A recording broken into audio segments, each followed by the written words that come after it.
नमस्कार व्यूअर्स, मैं हूं अमीश देवगन और आप देख रहे हैं देश का सबसे प्रभावी प्राइम टाइम का नंबर 1 शो आर पार। आपका अभिनंदन है।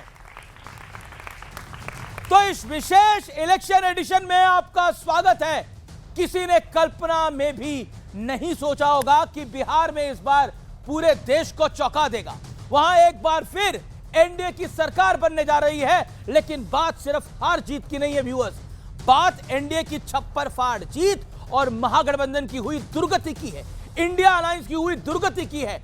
बिहारियों ने इस चुनाव में ऐसा गर्दा उड़ाया कि ना राहुल गांधी का वोट चोरी वाली स्ट्रैटेजी चली और ना ही तेजस्वी यादव का सरकारी नौकरी वाला दांव चला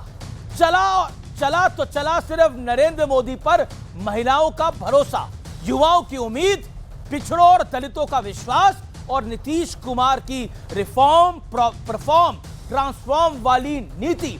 2024 के लोकसभा चुनाव के बाद बीजेपी 4 राज्यों में बम्पर जीत हासिल कर चुकी है। क्या वजह है? देश की जनता ने मोदी को 2024 में पूर्ण बहुमत नहीं दिया, लेकिन इसके बाद एक राज्य जिता दिए। तो क्या देश की जनता कोई भूल सुधार में लगी है? हालांकि विपक्ष इसे वोट चोरी बताता है, खासतौर पर कांग्रेस, जिसको राजद भी स्वीकार नहीं करती। और बिहार में हार के बाद भी तमाम विपक्षी दलों का स्टैंड बरकरार है। सवाल है कि मैच जीतना है तो क्या प्रदर्शन अच्छा करना चाहिए या फिर रेफरी या फिर अंपायर पर सवाल खड़े करने चाहिए। और सवाल आज यह भी है, क्या बिहार में जनादेश को विपक्ष स्वीकार करेगा या फिर चुनाव आयोग पर हमले और तेज करेगा। आज आर पार के इस बेहद खास एडिशन में इसी मुद्दे पर होगी फैक्चुअल यानी तथ्यात्मक विश्लेषण। बिहार का जनादेश विपक्ष के लिए क्या है संदेश? स्वागत है आपका जोरदार तालियों के साथ।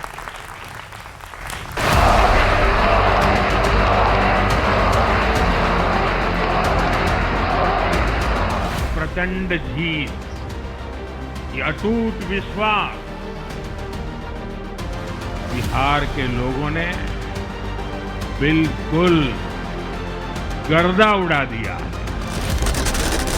बिहार में एनडीए ने जो हाल महागठबंधन का किया है, उससे साफ हो गया है, बात जब भरोसा, विश्वास और उम्मीद और परफॉर्मेंस की हो तो नरेंद्र मोदी का कोई तोड़ आज भी किसी के पास नहीं है। और बिहार में तो मोदी नीतीश की जोड़ी ने विपक्ष को ऐसी पटखनी दी जिसकी कल्पना किसी ने भी नहीं की होगी। आज की इस जीत ने एक नया माय फॉर्मूला दिया है। महिला और यूथ। कांग्रेस की राजनीति का आधार अब सिर्फ और सिर्फ नेगेटिव पॉलिटिक्स हो गया है। मैं कहूंगा वापस नहीं आएगी कट्टा सरकार। जीत के बाद कार्यकर्ताओं को संबोधित करते हुए प्रधानमंत्री मोदी ने कांग्रेस पर करारा प्रहार किया। आज कांग्रेस मुस्लिम लीगी माओवादी कांग्रेस बन गई है। पिछले 3 लोकसभा चुनावों में कांग्रेस 3 अंकों की संख्या तक पहुंच नहीं पाई है। इस बीच जीत के बाद एनडीए के विधायकों और नेताओं का नीतीश कुमार से मुलाकात का सिलसिला जारी है। उधर जेडीयू ने आरजेडी पर तंज कसते हुए एक पोस्टर लगाया है, जिसमें लालू यादव को धृतराष्ट्र और राबड़ी देवी को गांधारी की तरह दिखाया गया है। जिन लोगों ने माननीय नीतीश कुमार जी के सेहत पर सवाल खड़ा किया है, सरकार बनने के बाद उनके दिमागी हालात की जांच करवाएंगे। उधर कांग्रेस अध्यक्ष मल्लिकार्जुन खड़गे के घर हार की समीक्षा को लेकर बैठक हुई। बैठक में राहुल गांधी भी मौजूद रहे। Because this process of electioneering is completely questionable. Election Commission is totally one-sided. BJP का मैनेजमेंट है और वो ओवर दी टेबल भी मैनेजमेंट करते हैं और अंडर दी टेबल मैनेजमेंट करते हैं। इस तरह के चुनाव के नतीजे एक तो चुनाव का आभास नहीं देते हैं, चुनाव जैसा नहीं लगता। जब जीत जाए तो ईवीएम ठीक है, जब हार जाए तो ईवीएम उस वक्त मैं बार बार ये कह रहा था कि ये अहंकार ही इनके पतन का कारण बनेगा। बिहार के चुनाव ने साबित कर दिया कि वहां ना महिलाओं ने गठबंधन की सुनी और ना जेंजी ने, ना ही बिहार ने राहुल गांधी के वोट चोरी वाले मुद्दे को कोई भाव दिया।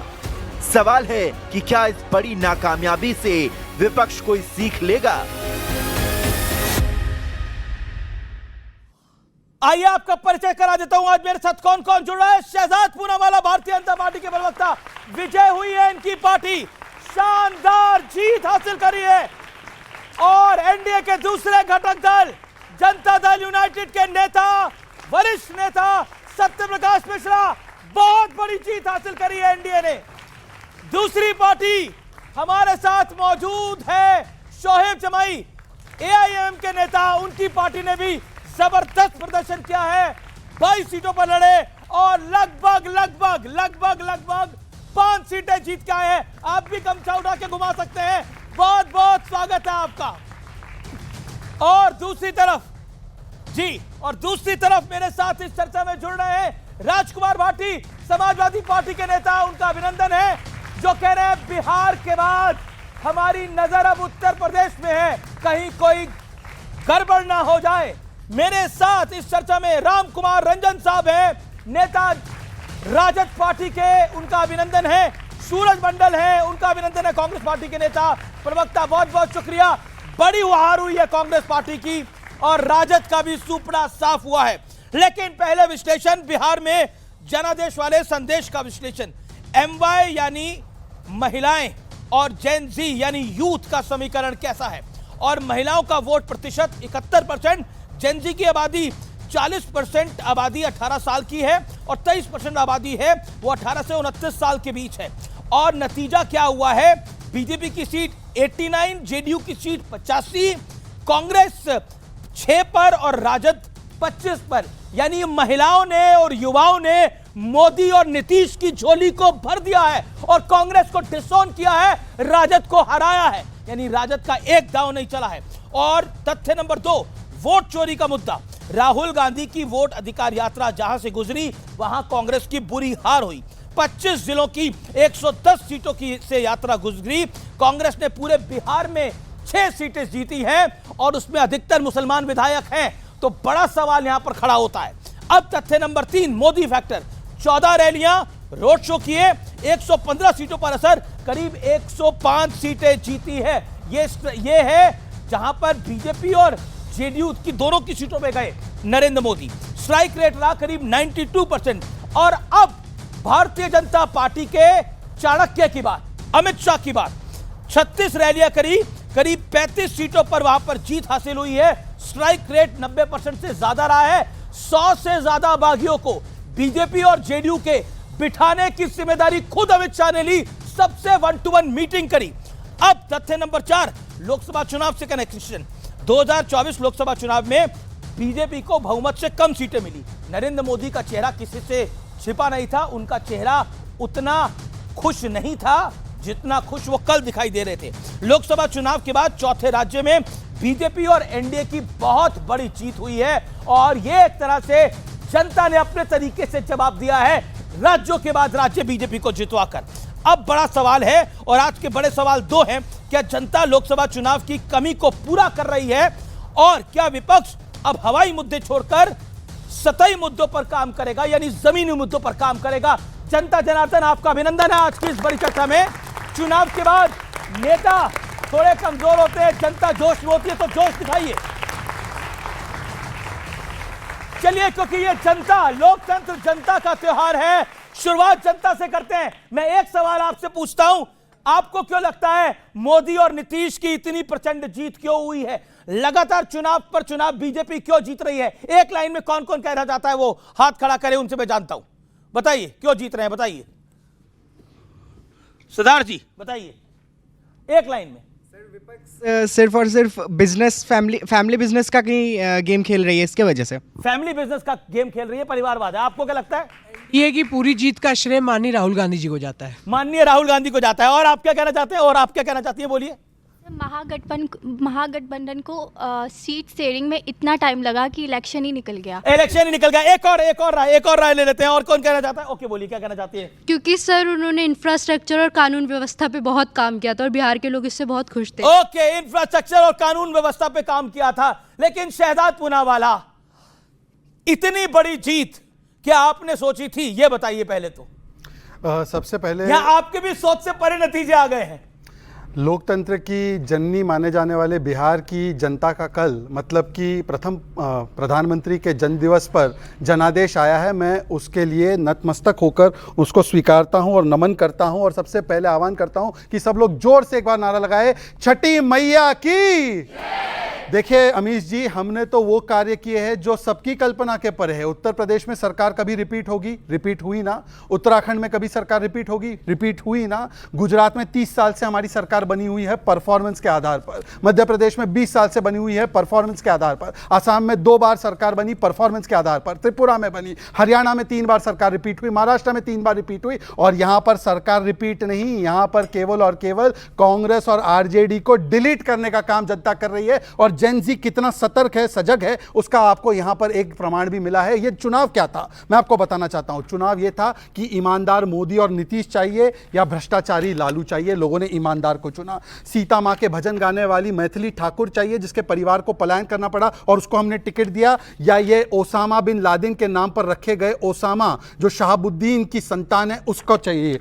आपको चाहिए कि खाते में पैसे डालकर महिलाओं को सशक्त करने वाला या शहाबुद्दीन के कट्टे में गोलियां डालने वाला? आपको चाहिए कि जो कम मेले को फालतू बोले और हैलोवीन मनाए और जो कहता है कि छठी मैया ड्रामा है, ये चाहिए? तो ये बिहार के स्वाभिमान का चुनाव था और इसीलिए बिहार के लोगों ने उसको चुना जो स्वाभिमान को रखता है। यहां पर खड़े वो लोग हैं जिन्होंने बिहार को बीड़ी बोला, जिन्होंने बिहार को टॉयलेट क्लीनर बोला, जिन्होंने आज भी बिहार की जनता के जनादेश पर सवाल खड़े करके उनके विवेक पर सवाल खड़े किया। तो इसीलिए मैं पूछना चाहता हूं कि क्या आज वो जनता के ऊपर फिर भी सवाल खड़े कर रहे हैं? प्रवक्ता के बाद चलते हैं। देखिए, इतना बुरा हाल, 6 सीटें आपकी आई हैं और राजद के तो कुछ नेता कह रहे हैं कांग्रेस ने हमारी भी लुटिया डुबो डाली। मैं बधाई देता हूं सबसे पहले ज्ञानेश गुप्ता को, बहुत मेहनत की उन्होंने। और आप चाहेंगे तो मैं सारी ब्यौरा और डेटा आपसे शेयर करूंगा अगर मौका देंगे। इन्होंने बात की, देखिए धार्मिक दृष्टि से जनता को देख रहे हैं। हेलोविन कौन बना? क्रिश्चियन खराब है, मुस्लिम के जीते तो आप खराब हैं। इस देश के वो नागरिक नहीं है क्या? हम सभी को एक समान देखते हैं। और सबसे बड़ी बात, यहाँ जेन जी भी है। हमारे लिए अनएम्प्लॉयमेंट सबसे बड़ा मुद्दा था। राहुल गांधी अगर निकल रहे तो सिर्फ वोट यात्रा की बात नहीं की, संविधान बचाने के लिए और लोगों के रोजगार की भी बात। जहां से राहुल गांधी गुजरे वहां कांग्रेस हार गई।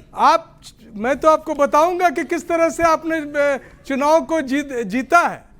इस चुनाव में प्रत्येक विधानसभा क्षेत्र में 1 लाख वोट ऐड हुए। 25 जिलों से राहुल गांधी, और ये डेटा सर मंडल साहब आयोग के ही वेबसाइट से देता। मेरा निवेदन है मंडल साहब, देखिए बंडलबाजी से काम नहीं चलेगा।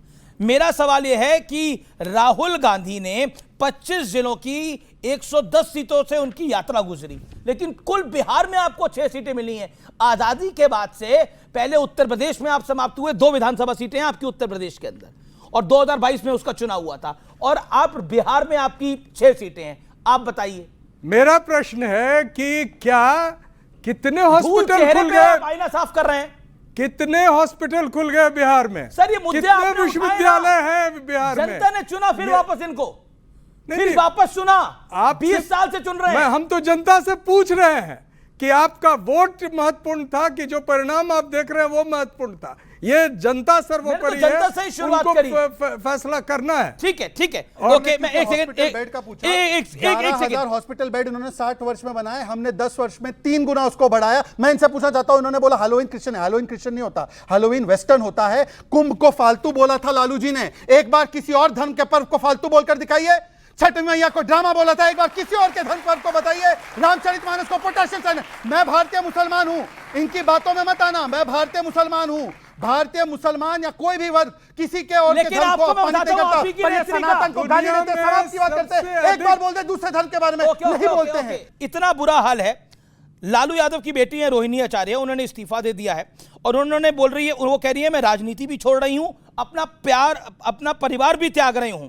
संजय यादव और रमीज ने मुझसे यही करने को कहा था।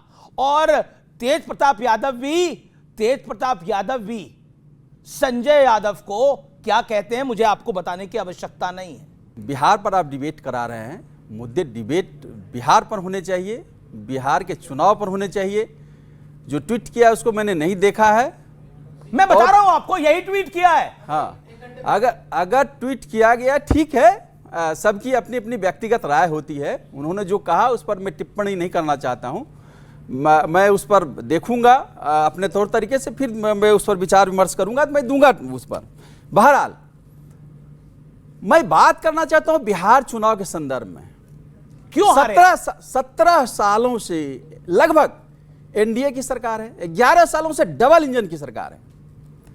जिन मुद्दों पर बिहार सबसे पिछड़ा है, गरीब राज है, प्रति व्यक्ति आय सबसे कम है, नए उद्योग नहीं लगे, जो उद्योग बंद पड़े थे उसको खोल नहीं पाए, शिक्षण संस्थान नहीं है बिहार में, ये तमाम मुद्दे जो छूटे हुए थे। ठीक है, क्या है देखिए, उन मुद्दों से जीत भी सिखाती है, हार भी सिखाती है, सबक देती है। अभी जी मेरी पूरी बात सुन लीजिए। बिल्कुल बिल्कुल। उन मुद्दों के साथ हम बिहार के चुनाव में गए, लेकिन जनता के सामने उन मुद्दों को रखा, लेकिन वह मुद्दा भारी पड़ा रेवड़ी जिस तरह से चुनाव के बीच में आचार संहिता का उल्लंघन करके चुनाव के बीच में 10-10 हजार रुपया महिला सशक्तिकरण के नाम पर दिया गया। पहले से कोई पूर्व योजना नहीं थी, वो चुनाव के बीच में दिया गया। यह एक तरह का रेवड़ी था। यह मुद्दे और रेवड़ी के बीच रेवड़ी का चयन हुआ है, रेवड़ी की जीत हुई है, यह मुद्दे की हार हुई है। रेवड़ी तो आप भी दे रहे थे, आप चुन के तो देते ना, कि मना नहीं देते आप। देखिए, कोई जो सत्ता पक्ष में नहीं है, वो तकलीफ है, सत्ता पक्ष में नहीं है, भविष्य की योजना बनाता है, भविष्य की तय करता है, भविष्य में हम देंगे। लेकिन ये तो सत्ता पक्ष में थे, चुनाव के बीच में इन्होंने दिया, आचार संहिता का उल्लंघन किया। बनाया सन ऑफ मल्ला को, उसकी एको सीट नहीं आई, ओवैसी की तो 5 सीट आ गई यहां पर। ओके, मैं जेडीयू का रुख करता हूं। इतनी प्रचंड जीत है, जीत भी सबक देती है, हार भी सबक देती है। इस जीत ने विपक्ष को, क्या आपको लगता है, सबक नहीं दिया है, या विपक्ष सबक लेना नहीं चाहता है? ये लाइन सही है, विपक्ष सबक लेना नहीं चाहता है, और मेरे लिए ये चिंता का विषय बिल्कुल नहीं है, ना होना चाहिए। क्योंकि नीतीश कुमार जी के एक बहुत फेमस लाइन है, हम काम करते रहते, कौन क्या बोलता है उस पर ध्यान नहीं देते हैं। वो जीत नीतीश जी ने जो काम किया, एनडीए की सरकार ने जो 20 साल काम किया है, जिन विपरीत परिस्थितियों में काम किया, क्योंकि 10 साल मनमोहन सिंह जी की सरकार रही, झारखंड हमसे बट गया तो सारे कल कारखाने खनिज पदार्थ उधर चले गए। उन विपरीत परिस्थितियों में यदि बिहार का विकास दर 11.3%, 3 से सीधे लेकर नीतीश कुमार पहली बार आते हैं, और फिर अभी 14.5% लेकर आते हैं, तो वो विकास पर वोट किया है बिहार की जनता ने, इनके गाल बजाने पे वोट नहीं किया। इन पर भरोसा नहीं था। क्यों नहीं भरोसा था? इनका पूरा का पूरा राजनीतिक परिवार, लालू परिवार का, चारा घोटाले में सजा याफ्ता लालू प्रसाद यादव जी, नौकरी के बदले जमीन अपनी ही जाति के गरीबों से लूट लिए। वो चाहते कि उनको वोट करे जनता बिहार का, यह संभव नहीं है। उनको नकार दिया है बहुत पहले। 2010 में 27 सीट पे थी आरजेडी, 2010 में 3 सीट पे थी कांग्रेस, वही हालत अभी हुआ। राजकुमार भाटी, ये जो जीत हुई है, ये विपक्ष के लिए कितना बड़ा सबक है? नहीं, बहुत बड़ा सबक है। और पहले आपने सवाल पूछा कि विपक्ष जनादेश स्वीकार करेगा या चुनाव आयोग पे हमले तेज करेगा। तो सबसे पहला तो लोकतंत्र का तकाजा ये है कि हमें जनादेश को सिर झुका के स्वीकार करना चाहिए। भाई शहजाद पूनावाला और सत्यप्रकाश मिश्रा जी को बहुत बहुत बधाई, उनकी पार्टी जीती है। और फिर हमें इसकी समीक्षा करनी चाहिए कि हार हमारी किन कारणों से हुई, हमसे कहाँ कहाँ कमियाँ हुई। एक बेटी ने पीछे से कहा कि इन्होंने सीट शेयरिंग में बहुत समय लगा दिया। बिल्कुल ये गलती थी। ऐसी गलतियों को समझना चाहिए और सीखना चाहिए। लेकिन जहाँ तक चुनाव आयोग पे हमले की बात है, चुनाव आयोग पे जो प्रश्न चिन्ह है वो अपनी जगह खड़े हैं। जब चुनाव लगभग सिर पे हो, तब 10-10 हज़ार रुपये नगद 1 करोड़ महिलाओं के खाते में डालना, ये चुनाव आचार संहिता का सरासर उल्लंघन था। और चिंता की बात यह है कि चुनाव आयोग इसमें आंखें मूंदे रहा। देखिए, लोकतंत्र की पहली शर्त होते हैं फ्री एंड फेयर इलेक्शन, स्वतंत्र और निष्पक्ष चुनाव, और उसकी जिम्मेदारी होती है चुनाव आयोग की। जब चुनाव आयोग पार्टी की तरह खेलने लगे तो एक पार्टी को क्यों लग रहा है आपको चुनाव आयोग पार्टी की तरह खेल रहा है? नहीं, चुनाव आयोग सरेआम पार्टी की तरह खेल रहा है। बीजेपी के सांसद वो राकेश सिन्हा ने दिल्ली में अभी थोड़े दिन पहले चुनाव हुए विधानसभा के, उन्होंने अपनी फोटो डाली सोशल मीडिया पे, वोट किया। अच्छा, पार्टी अब की बिहार तरह में खेल रहा चुनाव होता मेरा तो सेंटेंस नहीं, मेरा काउंटर प्रश्न है, अगर पार्टी की तरह भाटी जी खेल रहा होता तो 2024 में इतनी प्रचंड सीटें समाजवादी पार्टी को लोकसभा चुनाव में कैसे मिलती अगर चुनाव आयोग पार्टी होती? मैं सबूत के साथ बोल रहा हूं। हाँ, सबूत के साथ बताइए। राकेश सिन्हा ने अब बिहार में वोट पड़े तो बिहार में भी फोटो डाला कि मैंने वोट किया। एक आदमी 2 जगह वोट डाल रहा है तो अपनी फोटो डाल रहा है खुद, और चुनाव आयोग चुप है। यह अपराध है, यह चुनाव की आचार संहिता में अपराध है। कम से कम मुकदमा तो कायम कर देते हैं कि 2 जगह वोट कैसे डाला। और यह ज्ञानेश कुमार गुप्ता ने प्रेस कॉन्फ्रेंस में खुद कहा था कि किसी का वोट अगर 2 जगह भी है तो वो डाल नहीं सकता, वो अवैध है। तो राकेश सिन्हा अवैध वोट डाल रहे हैं, बिल्कुल गलत है। बीजेपी के सांसद लॉजिकल बात को आम लोगों ने, कितने लोगों ने डाला होगा ये सोचा जाता है। एक उस विषय से पूरा चुनाव आयोग दोषी नहीं हो जाता। अगर एक व्यक्ति सर, एक चावल से कार्रवाई होनी चाहिए। पता लग जाता है। ओके शहजाद, एक चावल से हांडी पकी है नहीं पकी, ये पता चल जाता है। शहजादपुरा वाला फिर एक और विनिंग पार्टी है भाई, उसका भी स्वागत करना पड़ेगा। देखिए, शुरुआत तो अच्छी की राजकुमार भाटी साहब ने। उन्होंने बोला कि हम स्वीकारते भी है, सम्मान भी करते हैं, हम समीक्षा भी करेंगे। ये तो ठीक बात है। परंतु एसटी हसन ने तो बोल दिया कि ये तो शुद्ध वोट चोरी थी। तो अब ये राजकुमार भाटी जी की बात को मानना है या एसटी हसन जी की बात को मानना है? अखिलेश यादव जी ने तो एसआईआर को दोष दे दिया, और इसी एसआईआर की पैरवी महाराष्ट्र में समाजवादी पार्टी सहित, कांग्रेस पार्टी सहित, एनसीपी शरद पवार सहित बोलते एसआईआर महाराष्ट्र में तुरंत से तुरंत हो जाना चाहिए। तो एसआईआर नहीं, ये बचाओ अपना अपना परिवार है, और चाहो तो करो संविधान पर वार। अब इन्होंने बोला कि वोट का, तो ये वोट देने का दिल्ली के चुनाव और क्या बिहार के चुनाव एक समय पर हुए? उन्होंने दिल्ली के चुनाव के बाद अपना वोट कटवाया, वो बिहार के, अब वहां पे बिहार में उनका वोट बनवाया। नहीं, पर 5 महीने 6 महीने में तो, पहले वहां वोट डालेंगे, तो, अब एक वोट दिल्ली में डाला है, दूसरा वोट बिहार में डाला है। ये क्या चक्कर चल रहा है? ये दिल्ली में डाला है, फिर बिहार में डाला है। आपका सवाल समझ गया ना? मैं समझ तो गया, मेरी बात तो होने दीजिए। अरे सुन तो लीजिए, उनको भी देना, पर मेरी बात तो मैंने 4 मिनट सुनी की बात। सुनिए ना, तो अगर ये बात जो है ये कानूनी जुर्म है और ये गलत है और टेक्निकली भी गलत है, तो इनके तो 80,000 बीएलए थे, उन्होंने एक शिकायत नहीं की। और यही काम राघव चड्ढा ने दिल्ली के चुनाव के बाद पंजाब के चुनाव में किया। तो राघव चड्ढा ने किया, उसको भी गलत बोलो। राघव चड्ढा के खिलाफ क्या बोला इन्होंने? एक दूसरी बात, अरे नहीं बोल रहा हूं मैं, ये नहीं कह रहा हूं मैं, ये कह रहा हूं कि टेक्निकली ये काम जो किया है, चाहे राघव चड्ढा ने किया है, चाहे इस व्यक्ति ने किया है, राकेश सिन्हा जी ने किया है, ये दोनों टेक्निकली अगर कोई भी गलती होती, सुन लीजिए मेरी पूरी बात हो जान दीजिए। तीसरी बात मैं पूछना चाहता हूं, देखिए, बाल दिवस पर नतीजे आए पर बाल हट नहीं छूटा है। अभी क्या बोला है? बाल हट नहीं छूट रहा है। आरजेडी वाले बोल रहे हैं, जो लालू जी के बाल वाले हैं, वो कह रहे हैं कि ये तो जनता हमारे मुद्दे नहीं समझ पाई। मतलब कि जनता ये नहीं समझ पाई कि क्यों बिहार को बीड़ी बोला गया, जनता छठ मैया की ड्रामा क्यों बोला गया वो नहीं समझ पाई, और बोला गया किस प्रकार से। देखिए, बिल्कुल आपकी बात लॉजिकल है, राकेश सिन्हा के खिलाफ जो कार्रवाई इलेक्शन कमीशन को करनी, लेकिन एक इंडिविजुअल विषय है। अब आप मुझे बताइए, बिहार को बीड़ी बोलेंगे, मतलब पहले चौकीदार चोर है बोला राहुल गांधी ने, फिर वोट चोरी बोला, दोनों तरफ मुंह की खाई।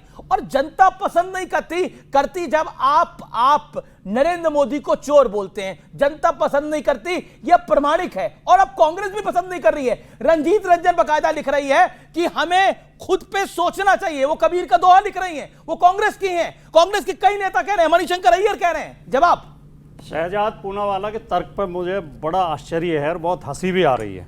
चोर पकड़ा गया, चोरी का माल बरामद हो गया, अब चोर कह रहा कि जब मैं चोरी कर रहा था इन्होंने शोर क्यों नहीं मचाया? तो ये क्या तर्क हुआ भाई? चोरी तो हुई है, ये अपराध तो हुआ है। दूसरी बात जो आपने सवाल पूछा था कि आपने क्या सबक लिया, तर्क है कि चोरी हुई, एफआईआर नहीं लिखवाएंगे, अमीश के शो पे आके छाती पीटेंगे। ये कैसी चोरी के शिकार है? चोरी का शिकार है, अमीश के शो पे आके छाती पीटेगा और चोरी एफआईआर नहीं लिखवाएगा। एफआईआर लिखवाना भाई, मेरे शो पर छाती मत पीटिए, मेरा शो बहुत अच्छा चल रहा है। दूसरी बात, मोदी जी की माता जी को गाली दी गई 4 बार, उस पर क्या स्टैंड है? लेकिन उन्हें चाहिए जो हारे हैं, जो जीते हैं वो तो आज तो सालीन बने रहे हैं। बिल्कुल बात आपकी सही है, बिल्कुल अच्छी बात है। मतलब कि इनके जो प्रवक्ता आते थे, 2 आरजेडी की महिला प्रवक्ता जो आज से गायब हो चुकी हैं, कम से कम ऐसा लग रहा है कि उनका चिल्लाना उनकी बौखलाहट के परिचय थे। अब कौन चिल्ला रहा है? अब कौन चिल्ला रहा है? देखिए, कोई महिलाओं के खिलाफ नहीं है। अच्छा ठीक है। अब शोएब जमाई मैन ऑफ द मूवमेंट, जोरदार तालियां इनके लिए। पहले तो शोएब जमाई, देखिए, मुकेश सहनी के जितने इंटरव्यू हुए उतने उसकी सीटें नहीं आई। जन स्वराज की तो जितने इंटरव्यू हुए उसकी आधी सीटें, क्या उसकी एक सीट नहीं आई। आपके तो इंटरव्यू भी कम हुए लेकिन सीटें आपकी 5 आ गई। क्या आपको लगता है कि और अब आप और सूरज मंडल यानी आप और कांग्रेस लगभग बराबर हैं, ये 6 हैं आप 5 हैं, बताइए देखिए कैसे हुआ, क्यों हुआ, किस लिए हुआ? 11 मिला के शगुन हो गया है? वो कह रहे 11 मिला के शगुन हो गया, लेकिन आपका शगुन अब ये लेना नहीं चाहते। चलिए जनता को हम देंगे, जनता ने तो रिजेक्ट करके भेजा है। भी रिजेक्ट किया है, अभी हम बताएंगे।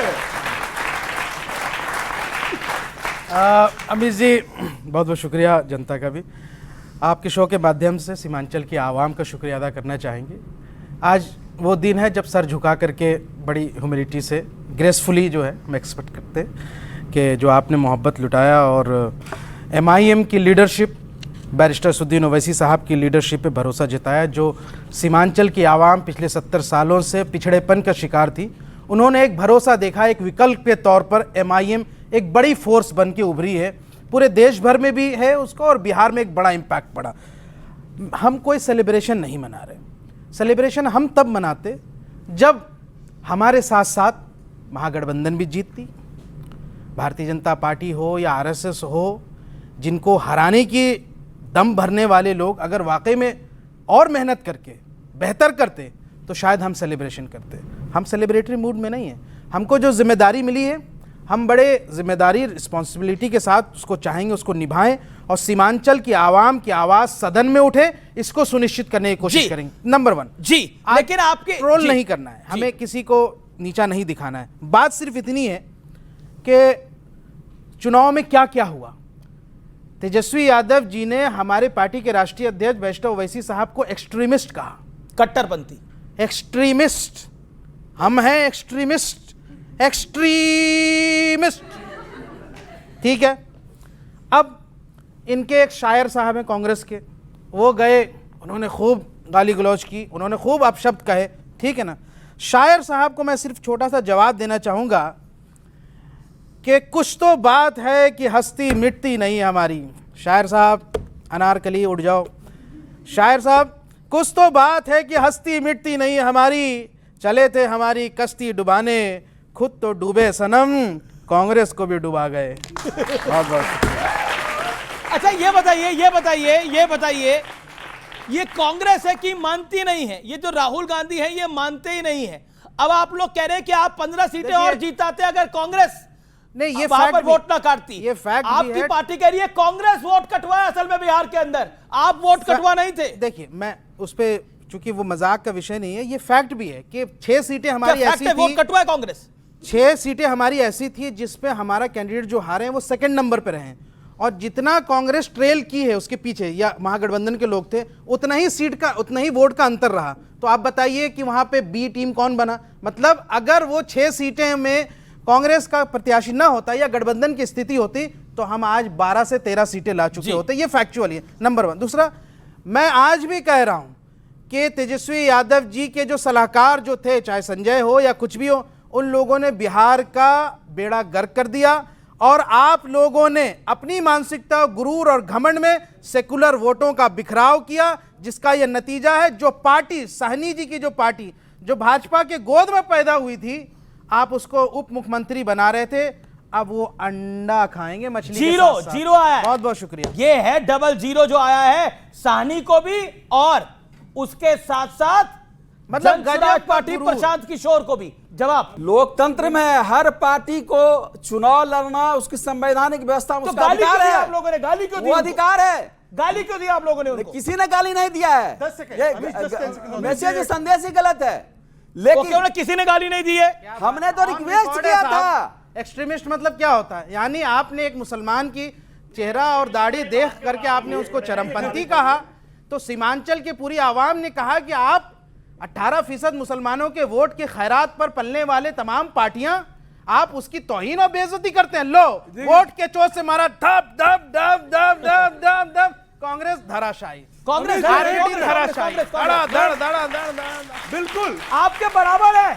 अब तो आपको इनकी हैसियत माननी पड़ेगी। मैं यहाँ पढ़े अरे लिखे आप तो मुबारकबाद दे दीजिए साहब। हाँ सर, मैं जवाब ही दे रहा हूँ। यहाँ पढ़े लिखे सर काफी खिल्ली उड़ा रहे हैं आपकी आज। रमेश जी, एक मिनट सुन लिया जाए। चुनाव आयोग ने एक डेटा जारी की। उन्होंने कहा SIR में 7.42 करोड़ वोटर्स हैं। वोट कितने दिए? उन्होंने कहा 7.45 करोड़ ने दिए और दैट वाज 67%।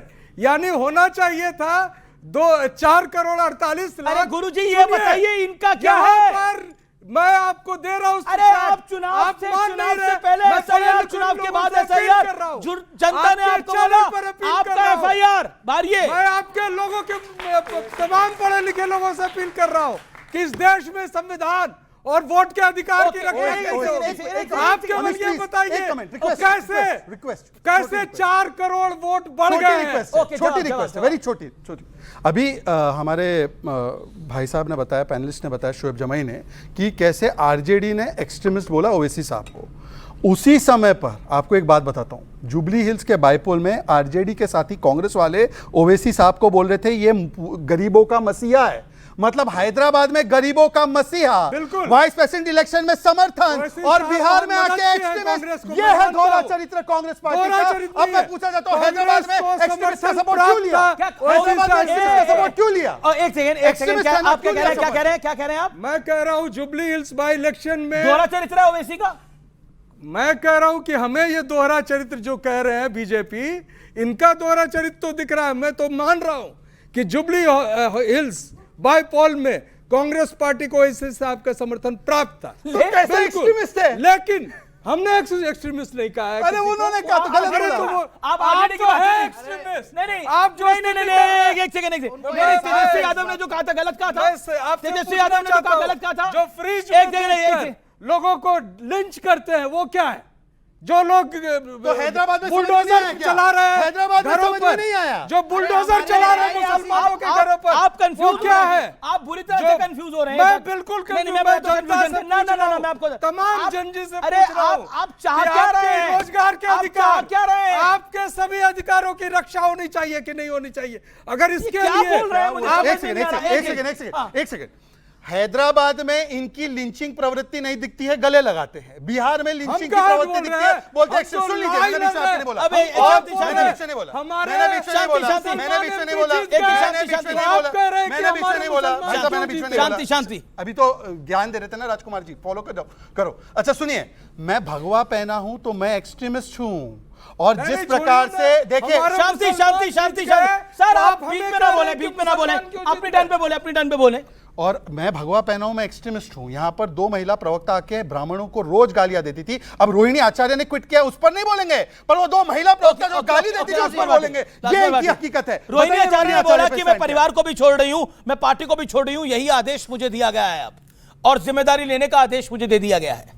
देखिए ये तो हर नागरिक का अधिकार है, जितना उसका मन करे उतने दिन राजनीति करे, और जब राजनीति से मन उब जाए तो समाज सेवा करे। इसमें कौन सी बात अलग होगी? अच्छा ये तेज प्रताप यादव पर आप क्या कहना चाहते हैं? तेजस्वी पर नहीं, तेज प्रताप यादव पर। वो कहते हैं तेजस्वी नहीं है, फेलस्वी है ये। तेज प्रताप यादव कुछ लोगों के भड़कावे में आकर गलत लाइन ले गए। उन्हें तेजस्वी का समर्थन करना चाहिए था, आरजेडी का समर्थन करना चाहिए था। उनकी अपनी सीट निपटा दी उन लोगों ने महुआ में, नहीं लेनी चाहिए थी। लेकिन जो शोएब भाई बुरा मान रहे थे एक्सट्रीमिस्ट कहने पे, एक्सट्रीमिस्ट तो इन्हें भी कहते हैं, हम बीजेपी को भी, और इसलिए कहते हैं जब इनकी पार्टी का नेता गिरिराज ये कहता है कि पाकिस्तान के बंटवारे के समय सारे मुसलमानों को वहां चले जाना चाहिए था, और जो नहीं गए उन्हें हम भेज देंगे, तो वो एक्सट्रीमिस्ट है। और जब आपकी पार्टी का नेता ये कहता है कि 10 मिनट के लिए पुलिस हटा लो, हम लाल किले पे झंडा गाड़ देंगे, तो आप भी एक्सट्रीमिस्ट हैं। जो कानून आप यूपी में इनको साथ लेंगे? बिहार में कितना बढ़िया प्रदर्शन रहा, यूपी में साथ अगर ये अपने सांप्रदायिक नीतियां छोड़ दें और बीजेपी की बी टीम बनना छोड़ दें तो हम इनके बारे में विचार करेंगे। मैंने सबकी सुनी, आप सुन लीजिए। देखिए वो लेने को तैयार है, लेकिन औकात में रहिए आप लोग। सबसे देखिए अब औकात किसकी क्या रही बिहार में पता चल गया, आप छोड़ दीजिए, उस पर मत जाइए, मैं जवाब दे। अरे भाई साहब सुनिए ना मैं बता देता हूँ सामान्य तौर पर हमारे कांग्रेस तो तेज प्रताप को समझाइए पहले, वो फेलस्वी कह रहे हैं। वो कह रहे हैं जय चंदवा ने हरवा दिया। ये जय चंदवा कौन है भाई तुम्हारे यहाँ पर? चल रहा था चंदवा वही हैं जो हरियाणा से इंपोर्ट होकर के बिहार गए हैं। अच्छा कौन? अब नाम नहीं लेना चाहूंगा। देखिए सबसे बड़ी बात है, कांग्रेस के हमारे मित्र ने तो माना कि चलिए जुबली हिल्स में ओवैसी साहब का जो समर्थन था उसकी वजह से उनकी जीत हुई, और उन्होंने माना कि जननायक हैं, नेता हैं और वाकई गरीबों के मसीहा हैं। शुक्रिया आपका। कम से कम ये तो नहीं कहेंगे कि बी टीम है भाजपा की। चलिए अब मैं सिर्फ इतना कहूंगा कि जिस तरीके से हमने गठबंधन के समय में, जब चुनाव से पहले हमने कहा कि हमें 6 सीटें दे दीजिए, ठीक है ना, गुरूर और घमंड में कहा नहीं दिया। आपको याद होगा कि कौरवों से पांडवों ने कहा था 5 गांव दे दो, नहीं दिया तो 80 गांव चुकाना पड़ा। अब देख लीजिए, अब नहीं दिया तो क्या चुकाना पड़ा। मैं इस पर एक छोटा सा गाना मुझे याद आ, बिल्कुल बिल्कुल बिल्कुल। ठुकरा के मेरा प्यार, मेरा इंतकाम देखोगे। सवाल सिर्फ इतना है कि लेकिन ये तो पूरी थ्योरी गढ़ी जा रही है। एसआईआर, अखिलेश जी भी कह रहे हैं एसआईआर नहीं होने देंगे हम उत्तर प्रदेश के अंदर। समझ के रहो पीडीए के रक्षक। वो तो देश के संविधान में जो लिखा है, कानून जो है, चुनाव आयोग को जो अधिकार है वो अपना कराता है। लोग सुप्रीम कोर्ट भी गए, सुप्रीम कोर्ट ने कहा कि एसआईआर होगा और वो हुआ। तो जो लोग संविधान लेकर घूमते हैं उनको उनसे मतलब नहीं। सवाल ये है कि जो भी लोग नकारात्मक राजनीति करेंगे, घोर परिवारवाद को सामाजिक न्याय बताएंगे देश में, और लूट खसोट को बताएंगे सामाजिक काम, उन लोगों को जनता हमेशा नकार देगी। क्योंकि देखिए 15 साल जंगल राज जो रहा उनका, उस जंगल राज बहुत बड़ी खबर आ रही है कांग्रेस से, बहुत बड़ी खबर आ रही है कांग्रेस पार्टी से। कल प्रधानमंत्री ने बोला था कांग्रेस अब वर्टिकली डिवाइड हो सकती है। बड़ी बात है, हार के बाद कांग्रेस में बड़ा तूफान संभव है। फिर G20 जैसा समूह बन सकता है। थरूर, मनीष तिवारी, कार्ति चिदम्बरम सदस्य होंगे उसके, यह संभव है। अखिलेश प्रताप, संदीप दीक्षित भी सदस्य हो सकते हैं। डीके शिव कुमार, मुमताज पटेल अहमद पटेल की बेटी हैं। तारिक अनवर का नाम संभव है। इस समय की बड़ी डेवलपमेंट है। मैं आपको बता दूं, रंजीत रंजन है कांग्रेस की मेंबर ऑफ पार्लियामेंट। उन्होंने क्या लिखा है, एक्स पर बकायदा पोस्ट लिख दिया है। उन्होंने लिखा है कि बिहार की जनता के फैसले का मैं सम्मान करती हूं, हम सभी को गहन आत्ममंथन करना होगा। और फिर उन्होंने कबीर का दोहा लिखा है। उन्होंने लिखा है, बुरा जो देखने मैं चला, बुरा न मिलिया कोई, जो दिल खोजा आपना, मुझसे बुरा न कोई। यानी कुल मिलाकर कांग्रेस का खेल खराब हो रहा है। देखिए, आप जनता के मुद्दों पे नहीं है, आप वोट चोरी, चौकीदार चोर करते रहते हैं। कांग्रेस में एक वर्टिकल डिवाइड हो रहा है। जवाब नीतीश कुमार जी के व्यक्तित्व पर जिस तरह नकारात्मक टिप्पणी और हमला लगातार राजद करता रहा, उसको भी प्रतिकार किया बिहार की जनता ने। तो जनता के प्रति अगर आप शालीनता से चुनाव में नहीं जाएंगे, छठ को ड्रामा बताएंगे, गालियां देंगे, चुनाव वहां मंच में रैली में गाली दी थी प्रधानमंत्री की माता जी को, और काम धाम तो आपका कुछ है नहीं। इतिहास भी बहुत गंदा है जंगल राज का। वैसे प्रदेश के कांग्रेस भी निपटेगी, राजद तो निपट ही रही है, मीडिया में तमाम निपट जाएंगे। इतिहास बन रही है। क्या नकली यमुना बन रहा था, उसके बारे में कहा जा रहा था कोई छठ करने वाले लोग हैं। अरे वो G20 क्या बन रहा है। रंजीत रंजन ने ये पोस्ट क्यों डाला है? रंजीत रंजन ने वो पोस्ट क्यों डाला है? फालतू बताने वाले लोगों के साथ आप गठबंधन करेंगे। साल भर छठी मैया के दिन चलता है, छठ के दिन चलता है। आपका दिल्ली में क्या, आपकी तो एक भी सीट नहीं है दिल्ली के अंदर। आपका दिल्ली में है क्या? मैं आपसे जो कह रहा हूँ, 0 सीट है। ओके, क्या सवाल है? ओके, क्या सवाल है? ओके, मेरा सवाल बीजेपी, अच्छा ओके। मेरा सवाल बीजेपी प्रवक्ता से है कि मैं मानती हूँ छठी मैया की जय, लेकिन जिस तरह से आप दिखा रहे हैं कि क्या ये दिखाना चाहते हैं कि बीजेपी धर्म के नाम पे जीती है? धर्म के नाम पे जीती है ये दिखाना चाहते हैं? जवाब 10 सेकंड में जवाब। अच्छा सवाल है, जवाब। क्या धर्म के नाम पे जीती है BJP? 10 second, then another question. ऐसा है कि छठ पर्व जो है वो केवल हिंदुओं का नहीं, ये पूरे हमारे विश्व का पर्व है और सबसे महान पर्व है। और इसीलिए मैं तो पूछता हूं कि आप बात करते ना, मुद्दों की कंगाली नहीं थी तो माँ को गाली और बिहार को बीड़ी और छठ को गाली देने के बदले बताते। सुन लीजिए कि जीडीपी इनके समय पर कितना था लालू जी, क्या है 70,000 करोड़, हमारे समय पर अब 9 लाख करोड़ की जीडीपी साइज है। बात एक भी बार बिहार से हूँ तो अपना 2 लाइन सर भोजपुरी में बोलूंगा।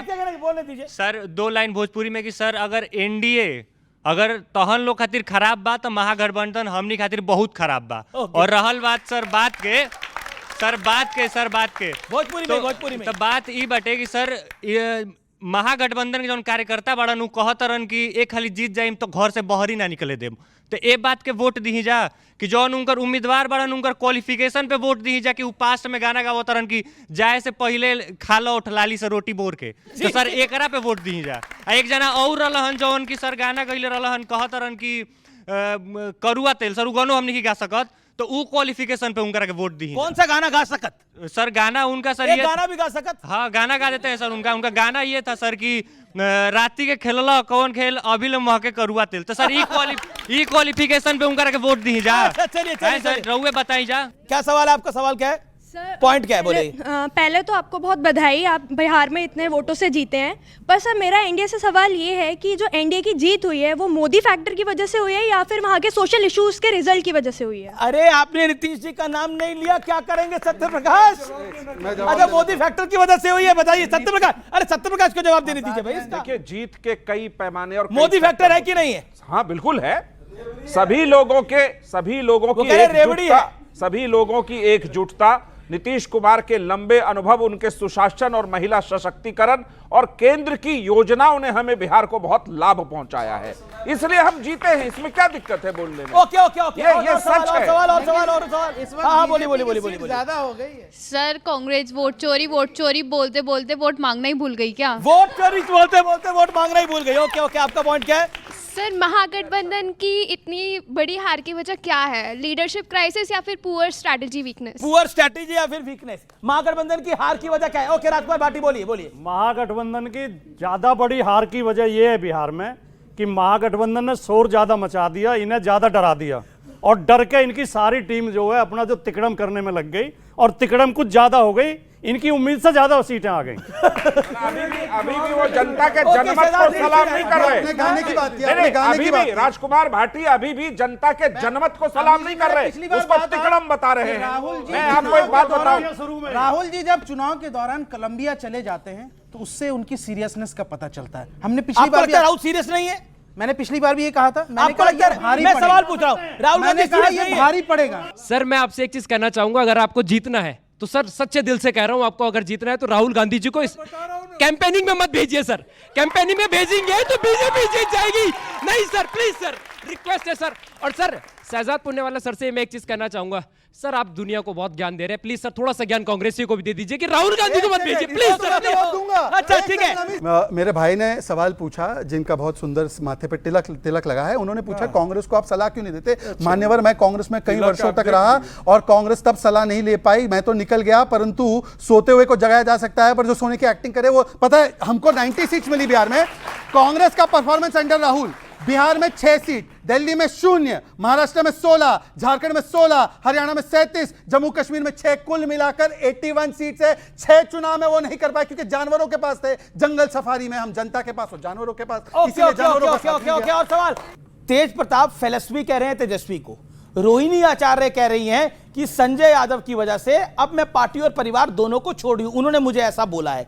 एक मुझे बात बताइए, आप जनता को साथ लेने की बात कर रहे थे, चलिए एक भाई तो अलग था, अब बहन भी अलग हो रही है, परिवार को भी साथ नहीं रख पा रहे, ऐसा क्यों हो रहा है? जवाब क्या है इसका? मैं जानता हूं आपके लिए सवाल कठिन है, आप इसको डाइवर्ट करने की कोशिश करेंगे, लेकिन बहुत आप बोल दीजिए, इस सवाल का जवाब देने में मैं सक्षम नहीं हूं, मैं नहीं दे पाऊंगा, मैं समझ जाऊंगा, लेकिन कृपया करके सीधा जवाब दीजिएगा, इधर उधर की बात मत करिए। अमीश जी, लोकतंत्र है, हर व्यक्ति की अपनी आइडेंटिटी है, पहचान है, उसका अपना निर्णय होता है कि वह क्या करने जा रहा है, क्या बोल रहा है, और उसका सम्मान करना चाहिए। जो चीज बोला जा रहा है उनका अपना व्यक्तिगत राय है, उसको पार्टी से नहीं जोड़ना चाहिए। बहरहाल तो रोहिणी आचार्य पार्टी का पार्ट नहीं है। नहीं, मैं तो कह रहा हूँ व्यक्तिगत भी तो होता है, पार्टी संगठन एक चीज है, वह उसमें व्यक्तिगतता भी एक अलग फॉर्म होता है। तो परिवार में अलग अलग है, एक सेकंड क्लियर कर दीजिए। तेज प्रताप तो परिवार से अलग हो गए, रोहिणी भी आप परिवार से अलग है, संजय यादव और परिवार एक है, रोहिणी आचार्य अलग है। नहीं, जो आप कह रहे हैं वो उस न्यूज को मैंने देखा नहीं है, इसलिए मैं सर, उस पर सब कुछ टिप्पणी तो नहीं देखा करूंगा। इतनी देर से हो मैंने गया। देखा ही नहीं है। संजय यादव, वैसे पूरा देश ही हमारा है, संजय यादव जी हरियाणा से, एक बाहर से आए हुए व्यक्ति के लिए, एक बिहार की परिवार की बेटी को ये सुरक्षित नहीं रख पा रहे, परिवार में जो परिवार को साथ नहीं रख पाता, जो पार्टी को साथ नहीं रख पाता, ये बिहार को साथ रख पाएंगे क्या? बताइए, एक बिहार की बेटी, घर की बेटी को नहीं साथ रख पा रहे। कितना बड़ा स्टैंड लेने से कंचना यादव, मैं सबको रोक रहा हूं। एक बहुत बड़ी खबर आ गई है, राजद के हवाले से बहुत बड़ी खबर आ गई है। आरजेडी ने रिएक्ट करने से मना कर दिया है, कहा यह पारिवारिक मामला है, लेकिन संजय यादव पर क्लियर कट ब्लेम लगा रही है रोहिणी आचार्य। और आपने अभी प्रवक्ता को सुना, वो कंचना यादव को डिफेंड कर रहे हैं, लेकिन रोहिणी आचार्य को खाली छोड़ दिया है। यानी लालू की बेटी को अकेला छोड़ दिया गया है क्या? यह बड़ा सवाल खड़ा हो रहा है। बीजेपी कह रही है कि लालू की बेटी जब सुरक्षित रही है तो अब क्या होगा? अब इस पर जवाब देना पड़ेगा आपको। मैं सीधा रुख करता हूं, कांग्रेस जवाब देना चाहती है इस विषय के ऊपर, रोहिणी आचार्य के ऊपर, सोच समझ के बोलिएगा। छोड़ दिया है इन्होंने, प्रियंका दीदी। ओके। देखिए, रोहिणी आचार्य वो रोहिणी बेटी हैं जिन्होंने लालू जी को अपनी किडनी दी थी, उनकी जान को बचाया था। आज पूरा राजद का एक आदमी उस रोहिणी आचार्य के साथ खड़ा नहीं है, जिसके बारे में वो कह रहे कि संजय यादव ने मुझे कहा कि तुम पार्टी छोड़ दो और फैमिली छोड़ दो। ये संजय यादव वो हैं, कहते हैं लोग पैसा जो मांगते रहते हैं, 6-6 करोड़ रुपया में टिकट बेचने के लिए बिहार के कई जो सिटिंग जो मुस्लिम एमएलए थे आरजेडी के, उनके टिकट काट दिए थे। और इस चुनाव में हमारे कई जानने वाले मित्र जो आरजेडी में थे, 3-4 करोड़ रुपया मांगा उससे, बिठा करके, और पटना में टिकट काट, और यही संजय यादव इसके जिम्मेदार। मैं ऑन रिकॉर्ड कह रहा हूं नहीं चलेगा कि ये वो संजय यादव पे बात बोलने के लिए जिसने आरजेडी को आज धरातल पर ला दिया है। जब तक ऐसे सलाहकार तेजस्वी जी के रहेंगे, जो पार्टी लालू यादव जी ने बनाई थी, उसको बर्बाद करने का काम किया है। कि देखिए, इन्होंने एक आरोप, सुन लीजिए, इन्होंने एक आरोप लगाया संजय यादव पे, ये भड़क पड़े और रोहिणी आचार्य बिलक बिलक के रो रही है, उसके लिए एक शब्द नहीं निकल रहा है। इसी से पता चलता है घर की बेटी सुरक्षित नहीं और कौन सी बेटी सुरक्षित होगी। नहीं, इनके दुखों की कोई सीमा नहीं है। अरे इन्होंने तो पिता के माइक छीन लिए थे। अरे देखिए, पिता के हाथ से माइक छीनने वाले लोग हैं, पिता के माइक छीनने वाले लोग। उनको बोलने दीजिए राजकुमार भाटी को। ये सही करे, पहले उस घर से एक बहू ऐश्वर्या निकाली गई, अब एक बेटी रोहिणी निकाली गई। उस घर में कोई सुरक्षित नहीं है, वो अपने घर की बेटियों को सम्मान नहीं देते, व्यक्तिगत देखा ये भेज दूंगा, लेकिन मेरी मर्यादा है, मैं रोक रहा हूँ। व्यक्तिगत टिप्पणी ना करें, ये टीवी चैनल सर बैठ कर राष्ट्रीय चैनल पर व्यक्तिगत करेंगे। बेटियां सुरक्षित नहीं है, बिल्कुल नहीं है इनके घर में बेटियां सुरक्षित। नालंदा में एक महिला के पैर में नोक ठोक दिया गया। बिहार की बेटियों की बहुत बहुत शुक्रिया। देखिए, ये चर्चा ऐसे ही चलती रहेगी। आज के इस एडिशन में आप लोग आए, आपने भाग लिया, आपका बहुत बहुत धन्यवाद, आपका बहुत बहुत धन्यवाद। फिलहाल इसको यही समाप्त करते हैं, नमस्कार, धन्यवाद। आज का विचार, सत्य की रेलगाड़ी में बैठोगे तो कष्ट के स्टेशन तो आएंगे ही।